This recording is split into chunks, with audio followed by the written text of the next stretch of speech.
aparece uma pequena epígrafe estratégica do Blanchot, que diz o seguinte: a morte é a possibilidade do homem, é a sua chance. É por ela que nos resta o futuro de um mundo realizado. A morte é a maior esperança dos homens, sua única esperança de serem homens.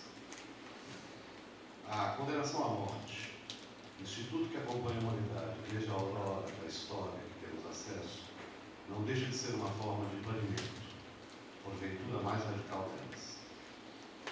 A singularidade de uma personagem como As Velhos, judeu errante, cujo erro repercute séculos afora, ganha, por isso, relevo especial, na medida em que ele é penalizado não com a morte, mas, ao contrário, com a impossibilidade desta, o que faz com que a vida, para ele, se converta num fardo excessivo ou num fardo quase insuportável. Segundo a narrativa tradicional, por ter escarnecido Jesus durante o trajeto rumo ao Gólgota e ter se negado a ajudá-lo, As Velhos foi por este condenado a uma sobrevivência, se não eterna, ao menos até o final dos tempos. A pena tem algo de inusitado, pois ao não implicar na privação da presença junto aos semelhantes, mas na imposição de um convívio forçado com todas as gerações que desde o alvorecer da cronologia cristã vieram a povoar a Terra, responde aos meios dos mais propalados anseios da humanidade. As Velhos devem vagar até o final dos dias, levando sua vida até o extremo do finito, posto que no caso dele o alívio, o fim do castigo, coincide com a própria extinção da vida humana, tal como a conhecemos. Sua espera é, portanto, terrível, a esperança em sua forma mais pura, quiçá espúria. As análises levadas a efeito por George Agamben, particularmente como Sackler, autorizam a discernir, na cena do abandono de As Velhos, o estabelecimento de um vínculo estreito entre os dois protagonistas, unidos por uma relação de exceção. Isso porque Jesus, ao condenar o judeu à errância, assume um lugar no papel de soberania, enquanto resta As Velhos, em razão da sua exclusão mesma, encontrar-se de maneira inapelável incluído na ordem religiosa que a decisão do primeiro reafirma. Nesse âmbito, aquele que será logo a seguir sacrificado lança sobre o outro, através da condenação à imortalidade, o anátema de uma insacrificabilidade cuja efetividade decorre da prévia realização de um ato sacrificial. As Velhos é objeto de um sacrifício que retira dele a possibilidade de ser sacrificado.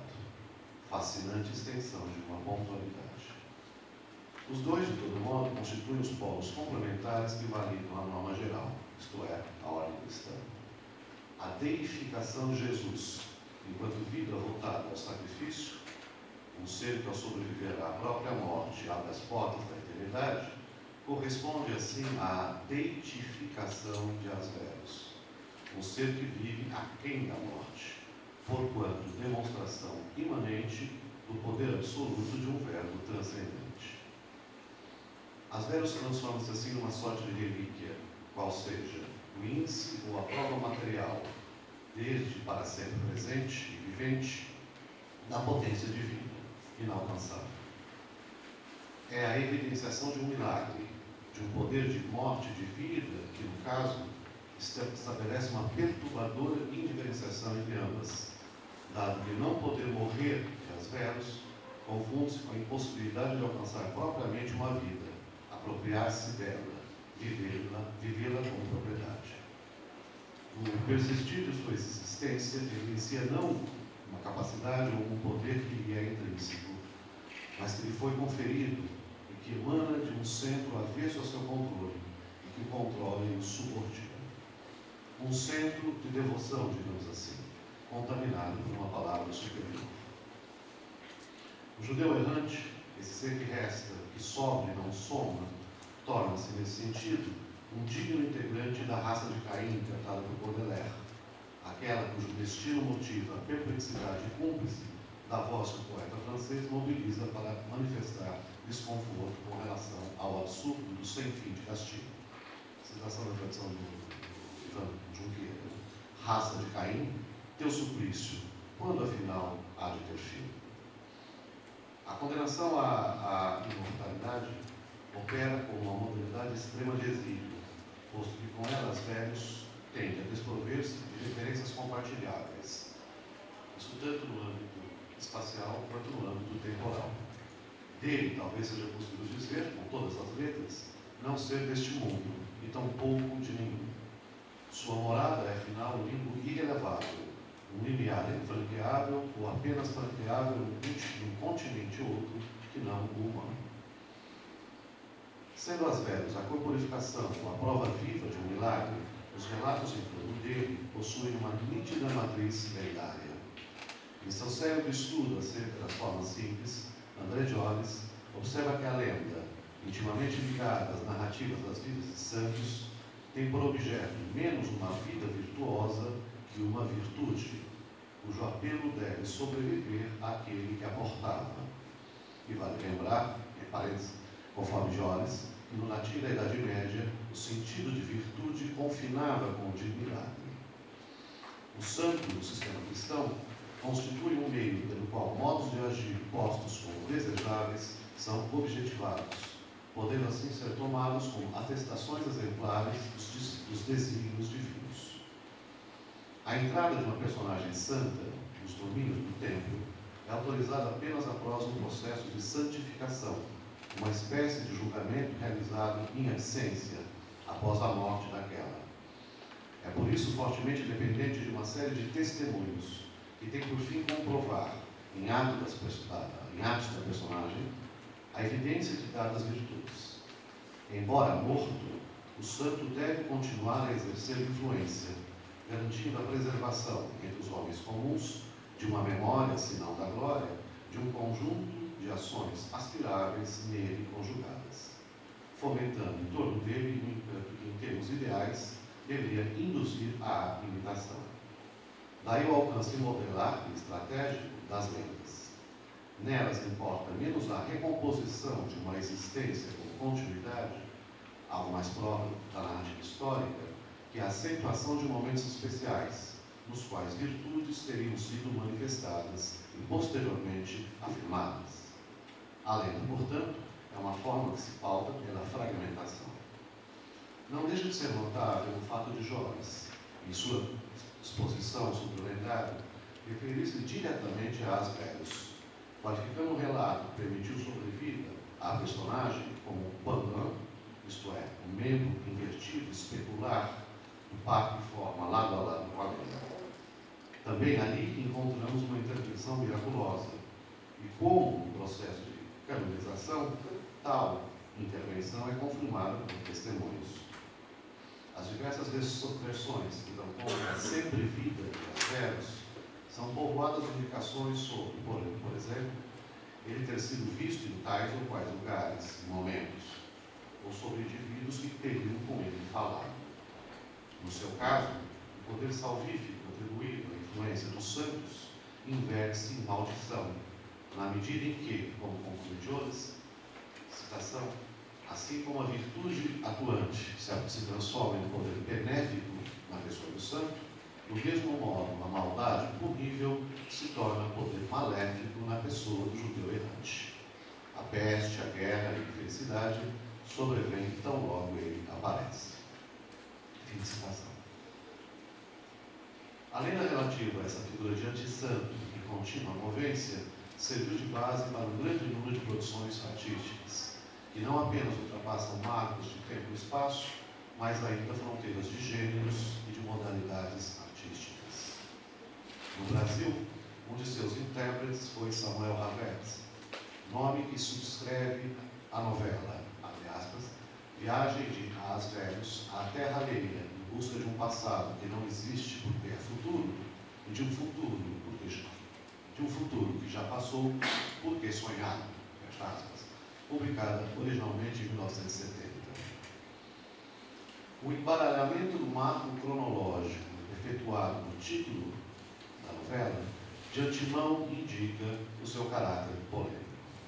Ali, com efeito, a proposta ou o interesse manifesto do protagonista, Asvelhos, pela realização de jornadas que incorporem, inclusive, um deslocamento temporal no rumo a uma terra alheia, o título contrapõe, como resposta, a impossibilidade de qualquer extensão, impondo como norma a rigidez do instante.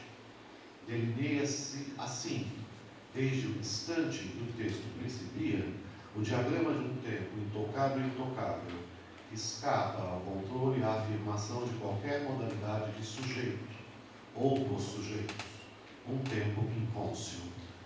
O passado, que não existe, é como o futuro que não chega. E o futuro é como o passado, posto que sonhado, isto é, de alguma forma ainda, inclusive se configurado no modo do desejo. Sobra uma imagem chapada, em cujo relevo algum haver e havido se anulam. Domínio do estado e falta do ser, reino do nada em que brilha, sem se deixar ver, a indistinção de uma negatividade perturbadora, terra alheia, penhores, em que apenas a linguagem oferece vestígios de paisagens. Paisagem desértica, fora de lugar e tempo, aquela que é, no plural, de As Velhos, viagens. O título repercute ainda, de maneira decisiva, no início da novela propriamente dita, quando As Velhos, examinado pela voz narrativa, aparece como alguém que, em alguns momentos, divisa a necessidade de tomar posse de sua história. Esforço vão, porém, já que a reconquista citando a novela, passado e futuro, ao chegar à intersecção que era aquele instante, convergiam no impossível, pois aquele instante já não era, porque ao saber o instante, fora ultrapassado. Fim de citação. O texto, deste modo, opera uma desativação da cronologia, e com ela, de qualquer assunção de continuidade e causalidade para além daquela que se inscreve no seio mesmo da sintaxe. Deste processo, em si nada banal, decorre uma nada banal suspensão da memória, o que, por sua vez, desarma um mecanismo maior que garante o funcionamento da máquina coercitiva cristã, que depende, de modo extremo, do sentimento de culpa. Ora, na medida em que esta culpa está intimamente ligada à recapitulação do passado, com vistas a uma salvação no futuro, a abolição da possibilidade de uma concatenação cronológica e, com ela, o estabelecimento de uma memória consciente, torna As Velhos de antemão um ser não apenas desculpável, mas, e sobretudo, inculpável, ao menos no tribunal da sua própria consciência.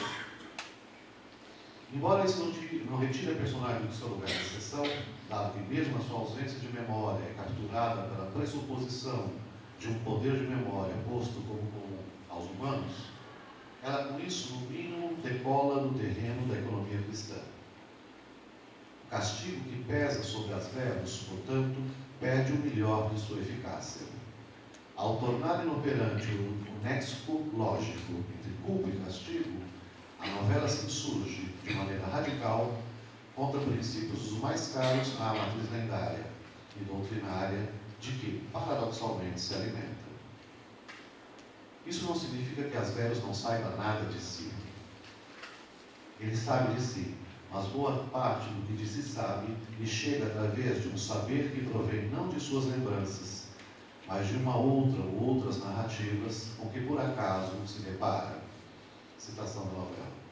Viu sua biografia certa vez num balcão de livraria. Descobriu que tinha mais de 1000 anos, que era imortal. Fim de citação. A novela deixa claro que ele não apenas, citação, nunca pensara em sua idade nem na morte, como também que não sabia quem era, de onde vinha, nem mesmo se havia nascido.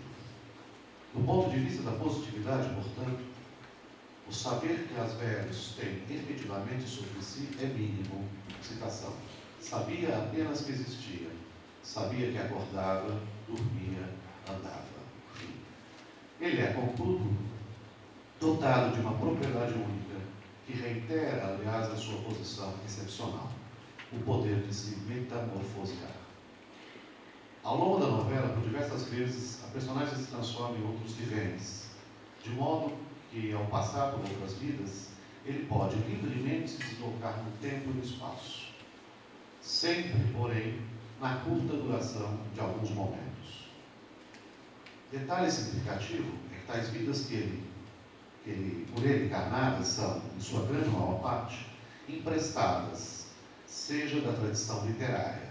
Por exemplo, no início da novela, ele quase se transforma no Corvo Vicente, personagem de Miguel Torga.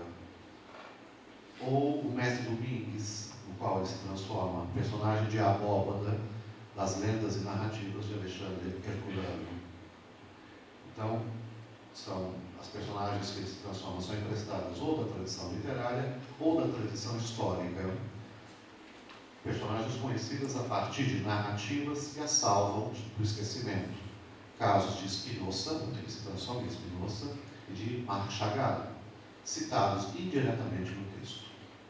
Sintomático é ainda o fato de que tais personagens possuem a característica comum de terem se avizinhado da morte, tendo sido perseguidos ou ameaçadas de morte. Com elas e através delas, as Véros conseguem, assim, flertar com aquilo que lhe é justamente inalcançável. Os episódios em que as Véros se metamorfoseiam em outros coadunam com a inexistência nele de uma memória plena, com a qual seria possível garantir a concatenação dos eventos narrados, sua organização a partir de um centro que imporiam a qualquer lógica sequencial ou subordinativa. Há na novela, todavia, um protagonista especial, motivo de grande número das recordações que perpassam a personagem. Trata-se de Jesus, ali chamado de Nazareno, grafado sempre com inicial minúscula. Este aparece em uma série de reminiscências, pequenos e incertos lampejos de memória que, absorvendo a atenção de As Véros, vão pontuando a narrativa, em especial em sua metade inicial. Na primeira delas, Jesus aparece como um Nazareno, com quem se encontrara e conversara em uma única oportunidade no Monte de Oliveiras. As Véros chama a atenção para o fato de o companheiro não ter chegado a lhe dar o nome e descreve o diálogo sobre episódios bíblicos marcantes que eles tiveram. Quando Nazareno, agora a citação, entre malicioso e ingênuo, contou-lhe o artifício dos pães do leproso e sobre como, para espanto próprio dele, Nazareno, havia caminhado sobre as águas do mar da Galileia. Na sequência, antes de, através das palavras do narrador, As Véros confessar-se sentir-se estranhamente ligado a ele, entrevendo às vezes uma relação vital nas duas existências, ainda que mostrasse saber também de uma distância quase infinita a separá-los, ele sublinha o fato de ter ouvido falar dele num ou noutro lugar, atribuindo, porém, caráter equívoco a tais menções. Mesmo diante de imagens do Nazareno que lhe são apresentadas, ele reafirma a existência de um engano. Em outros momentos da narrativa, ele não reconhece o Nazareno na personagem que está no crucifixo. Fica evidente, então, que graças à condenação à imortalidade de um lado e, de outro, à sua capacidade de metamorfose, poderes esses que conferem às Véros a possibilidade de estar presente em qualquer momento e lugar, isso mesmo no universo da ficção, com seu tempo e espaço outros, fica então evidente que o testemunho de As Véros configura uma sorte de versão autorizada pela sua presença e participação in loco, que põe em questão qualquer relato historicamente estabelecido e definitivamente imposto e aceito como verdadeiro, inclusive, ao que tudo indica, sobretudo, a própria narrativa canônica acerca do Nazareno. Levando ainda em conta a forte presença de expressões negativas ao longo da novela, os inúmeros não sabia, nem sabia, nunca pensar, etc., o recurso constante a formas interrogativas e dubitativas que espalham um clima de incerteza por toda a novela, e até mesmo o fato de que a função referencial da linguagem ser ali colocada em xeque-mate. Então, por exemplo, tem um diálogo entre As Véros e o Nazareno, em que o narrador diz: falavam e riam de lírios do campo, de agulhas e camelos. Entre parênteses, no texto original. Como rira quando, ao perceber que levaram séculos pensando que camelo era camelo. Então, levando tudo isso em conta, torna-se possível depreender que a experiência literária das Velhos habita o território de uma radical desconfiança ao que quer que se apresente sob a proteção do manto do institucional e do institucionalizado. Esse, talvez, o alheio, isto é, o não apropriável, que busca a personagem em alguma terra. Responsável pelo que vejo, ouço, aspiro, degusto, toco, penso, imagino. Sou responsável pelos meus desejos uniformes, pelas ideias que se transformam em atos, pelos atos que se transformam em ideias, mas enquanto meus apenas. Nada tenho com o ato singular dos outros que me desloca a consciência, mas tenho com a consciência. Fecha aspas. Cala-se, porém, ao menos até que a cena se repita, agora no futuro, um futuro bem remoto, uma nota do narrador. Então, farto de tudo isso, resolve ele, Asverus, responder à exigência interna do ser, procurando estabelecer um sentido pessoal de ética. Sabendo-se unicamente existente, começa pelo corpo, que almeja então, além de qualquer hesitação, imediato, dotado de apetites e capaz de se organizar em consciência ávida de mundo. Fecha aspas. Infringindo as regras de uma sociedade que aposta na anestesia dos sentidos, entrega-se a uma forma de êxtase, a partir, por exemplo, da sensação de uma simples brisa, quando se entrega, citaçãozinha, ao gozo sensual da aragem na pele.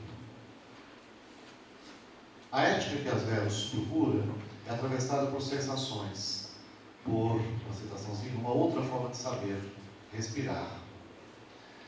Isso em resposta ao cansaço que sente frente à flutuação de valores e ao achar-se farto de absolutos que lhe eram apresentados como entes a quem apelar para resolver todos os seus problemas. Fecha aspas. A certeza do corpo permite que ele finalmente veja-se livre a qualquer referência divina e com ela, mais uma vez, do sentimento de culpa, assumindo sua, citaçãozinha, própria responsabilidade dos atos que compunham seu cotidiano no universo que escapava à sua compreensão, porque ele, como qualquer outro, era apenas o que era, um ser dotado de consciência e responsabilidade de ser consciência, um criador permanente de realidades singularizadas em conflito com outras realidades singularizadas. Fecha aspas. A exigência ética que passa pelo corpo implica em fugir à maior tentação. Citação. Absolutizar-se como Deus, perder-se na indistinção de sua consciência, se gerando ao contato com uma totalidade que sempre o ultrapassou, que sempre o ultrapassará. Fim de citação. Mesmo Nazareno some de seu horizonte. Isso a partir do momento em que, sem ser percebido, Asverus beija-lhe a testa, deixando-se inebriar pelo sangue que por ela, testa, escorria, e que tinge de vermelho seus lábios, algo que interpreta como reação à dor do mundo pelo outro sentido. O instante do corpo presente acaba por fim ser, sem reservas, aceito por Asverus, a despeito da, ou melhor, por causa da descontinuidade da fragmentação, como a única totalidade efetivamente aceitável. Uma totalidade plural, combinatória, como as reminiscências que sempre atravessaram, composta de realidades singulares, que compõem, uma citaçãozinha, o horizonte que justifica o aqui e o agora. Com o presente do mero existir, o presente das palavras, a personagem na novela pode então viver com plenitude. No final da novela ele se transforma e vive com plenitude, segundo o narrador. Vive com plenitude como um cão, como um duplo de si, ou um ser duplo, como árvore, como riacho, como pedra. E se transforma em Samuel Havet, escrevendo as mesmas viagens de Asberos à terra alheia, em busca de um passado que não existe, porque é futuro, e de futuro que já passou, porque sonhado, que o leitor tem sob os olhos, até que finalmente transforma-se em si mesmo, presente de e em seu nome. É isso, obrigado.